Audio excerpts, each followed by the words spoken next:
Welcome back to the deep dive. Today we're doing something hyper local and really festive. We're focusing entirely on the Channel Islands Harbor for December 2025.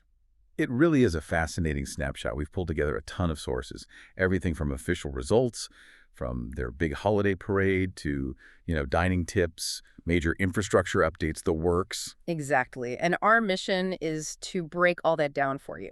We'll start with the huge weekend they've just had. That was Saturday the 13th. And then we'll get into how you can plan the rest of your December there. We want to find the real story in all of these activities. And the story that really emerges is this great balance between history and a real push forward. Yeah. You have these 60-year-old traditions, like the boat parade, happening right alongside massive construction projects that are shaping the harbor's future. So let's start with that big day, Saturday the 13th. Everyone was calling it the high watermark for the season. And it didn't even start with the big parade. It started with something new. Yeah, the inaugural reindeer paddle. And from what our sources say, this thing was just a stroke of genius for getting the community involved. Kicked off at 11 a.m. near the launch ramp. Mm-hmm. And the turnout was huge. Over 100 people, all decked out in holiday gear, on kayaks, paddle boards. The Harbor Patrol was even out there guiding them. What's the big deal about an event like that? Well, it democratizes the whole thing, the big parade of lights later on. That can be about expensive boats and huge investments. But the reindeer paddle, anyone with a kayak can join in. It's a lower barrier to entry. Exactly. It shifts it from just watching to actually participating. And that energy, with 100 locals paddling in Santa hats, that really builds the excitement for the main event. I get that. So once they finished up, the whole vibe just moved over to the holiday market and Marine Emporium Landing, which kept things going right into the evening. Which was the perfect setup for the 59th annual Parade of Lights. The theme this year was Rudolph's Rock and Roll Regatta. And wow, it sounds like the participants really went all out. The sources kept mentioning that the light displays and the choreography made judging incredibly tough. Oh, you can totally see that in the winners list. This wasn't just stringing up some lights. It was real artistry. Let's dig into some of those results. The top prize, the overall sweepstakes award, went to the Channel Islands Yacht Club, specifically the Betch family's entry. Right, and they also won their category. Yacht Club over 30 feet.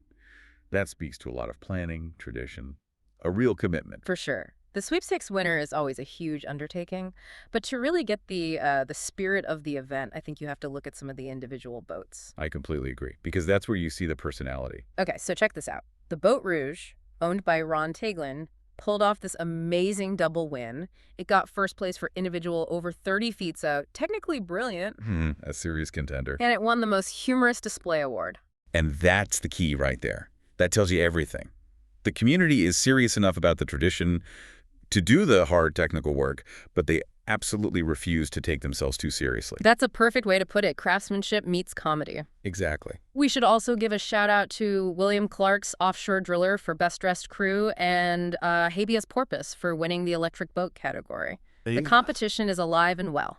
It really is. So the big event is done. Now the focus shifts to how you, the listener, can still get in on all this harbor activity for the rest of the month. Right. Let's translate that community energy into things we can actually do. Eating, shopping, experiencing it. So we go from the boat lights to the bounty of the docks. The logical next step is the Sunday Farmers Market. It's right there near Marine Emporium Landing. You get all the great produce, citrus, veggies, honey, but also these amazing specialty items. And a key thing. The parking. The parking. Ample and free, which is a lifesaver during the holidays. But the real deep dive here, the thing you can't get just anywhere, is the seafood, right? The direct from the docks stuff. Oh, absolutely. The sources call out sweet box crabs and California king crab, and they're really pushing it as this fresh, sustainable, local alternative to imported crab. And then there's the really high-end stuff. The sources mention a local sea urchin diver, Scott Thompson, is often there. Yeah, and he's not just selling it. He's telling you how to prepare uni, that beautiful high-end delicacy. And for anyone wondering, it's pronounced uni. Uni. Got it. That's an incredible experience, buying seafood directly from the person who harvested it hours before. But let's talk about the lobster, the Pacific spiny lobster. That's usually an export product, isn't it? Why are we seeing it at the local docks? So this is a really interesting case of global economics creating a local opportunity. Normally, you're right, that lobster gets top dollar in Asian markets, so it almost never makes it to local restaurants or docks. So what changed? Well, recent shifts in federal trade policies, specifically tariffs, have made it a lot less profitable for the fishermen to export it. The math just doesn't work right now. So with the international market sort of restricted, they're selling this incredibly high-end product locally instead. Precisely. It's this very specific temporary window where you can get world-class Pacific lobster that's usually flown overseas right there at the commercial fishing marina. It's a direct benefit to you from a big global trade disruption. That's fascinating context. And while you're at the market, the sources say you have to try the prepared food from Williams Family Fish. Oh, the fish tacos and ceviche. Yes. Just look for the blue awning. It's a must-do. And for other food options? Well, for a quick, casual bite, the deli at Harbor Mart is always a solid choice. And for a nicer sit-down meal, you've got Makeka and Waterside Restaurant. But if you're planning something really special, like for Christmas Eve, the place to look at is Oxnard. Right. That's the elevated spot inside the Zachary Dunes Hotel. And that's Zachary Dunes. Okay, so moving from the plate to the bigger picture, let's talk culture and progress. We've got to check in on the Channel Islands Maritime Museum. Yeah, they're doing a great job keeping that naval history front and center. They just debuted a really impressive new exhibit. It's a replica of Admiral Lord Nelson's hat and coat from the Battle of Trafalgar. Oh, wow. That adds a whole new layer to their existing Nelson exhibit. It really does. They're open Thursday to Monday, noon to 4. And it's so interesting to see that history right next to the massive modern projects happening in the harbor right now. You mean the construction Anacapa Safe Harbor and Bahia Marina are almost done, right? Yep, just wrapping up the final dock work. A huge investment in the boating infrastructure. But the project that really stood out to me from the sources was the dredging. The dredge, H.R. Morris, is moving over 1 million cubic yards of sand. That number is just staggering. It's a monumental task. Yeah. And it's really both maintenance and coastal restoration. That sand gets moved from the west end of the harbor, where it builds up naturally, and it's being used to replenish Hueneme Beach. Hueneme, pronounced Wainimi. Correct. Wainimi Beach. It's a huge project, not expected to be done until February 2026. So you have Admiral Nelson's coat from the 1800s in one building, and a giant machine moving 1 million cubic yards of sand just outside. That really paints a picture. It shows a harbor that's respecting its past while actively investing in its future. It's anything but sleepy. Totally. Okay, so with all that context, let's look ahead.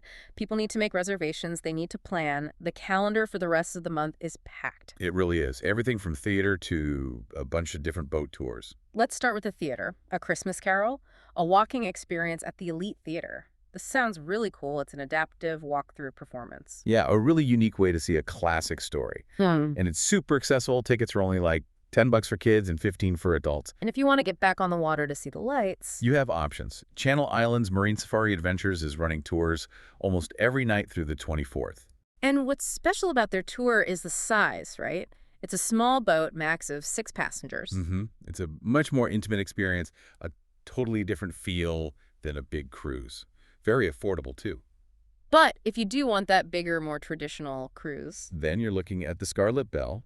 They have a light tour on the 21st that's almost sold out, and then a big family-focused cruise on the 22nd. Right, Santa's Family Harbor Light Cruise. That's the one with Santa himself, holiday karaoke. That's going to be popular. Definitely need reservations for that. For sure. And there's one more really unique option. The Gondola Paradiso Santa rides over at Seabridge Marina. It's like a little piece of Venice for the holidays. And if you just want to meet Santa on dry land, he'll be at Zachary Dunes Zachary on the 20th and 24th in the afternoon. Perfect for those last-minute photo ops. And circling back one last time to food, that same hotel, Zachary Dunes, their restaurant Oxen Ocean is open for dinner on Christmas Eve and a big holiday brunch on Christmas Day. Good to know. And we can't forget the year-round stuff. Fishing is still going strong from Channel Islands sport fishing and Hook's Landing. Oh, and this is important. Whale watching season officially kicks off the day after Christmas, December 26th. So you can go straight from Christmas lights to gray whales. It's the perfect transition. And of course, you can always rent your own electric boat or bikes from places like Harbor Hopper or Wheel Fun Rentals. The whole place is just buzzing. It really is. So we've covered, everything from the complex economics of Pacific lobster to the community spirit of the boat parade and the fact that 1 million cubic yards of sand are on the move to Wainimi Beach. This was a really comprehensive deep dive. It definitely confirms this holiday season is a great mix of old traditions and very modern necessary progress. And we have more to cover. Next week, our deep dive is going to be all about New Year's Eve. We'll be looking at the early plans and booking windows for events around the harbor. I look forward to it. But to leave you today, here's a thought to mull over. Just consider how a temporary shift in global trade policy is giving you this rare chance to enjoy something like Pacific spiny lobster right at the local dock. What does that momentary access, that taste of global economics on your local plate, tell you about the surprising ways the world can change what's for dinner, especially during the holidays?